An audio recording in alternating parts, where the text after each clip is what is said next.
Hi guys, welcome to my channel. This is Shravani. Telugu icon star తన తాజా black buster Pushpa 2 యొక్క premiere show సందర్భంగా బయట జరిగిన తొక్కిసలాట గురించి తెలియజేసినప్పటికీ హైదరాబాద్ సంజయ్ థియేటర్ నుండి బయటకు వెళ్ళలేదని బలవంతం వీడియోను పోలీసులు విడుదల చేసిన విషయం తెలిసిందే. అయితే నిన్న సాయంత్రం కొన్ని రాష్ట్ర సంఘాలు అల్లు అర్జున్ ఇంటి మీదకు రాళ్ళు విసిరారు, పూల కుండీలు ధ్వంసం చేశారు.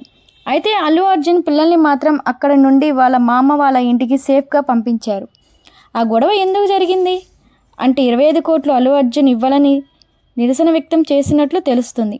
అలాగే రష్మిక కూడా తన వంతు 15 లక్షలు ఇవ్వాలని స్పష్టం చేశారు. మనకు తెలిసిన విషయం ప్రకారం తెలుగు ఫిలిం ఇండస్ట్రీ నుండి కొత్త ప్రొడ్యూసర్స్ ఆర్థికంగా నిలబడతాం అని చెప్పారు. అలాగే పుష్ప టీం సుకుమార్ అల్లు అర్జున్ కూడా 2 కోట్లు ఇస్తామని అనుకున్నారని talk.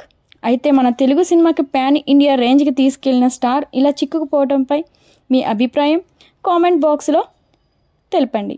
And this is the latest news. మన ఛానల్ని సబ్స్క్రైబ్ చేసుకోండి. ఇంకా మంచి ఇన్ఫర్మేషన్తో మీ ముందుకు వస్తాను. Thank you.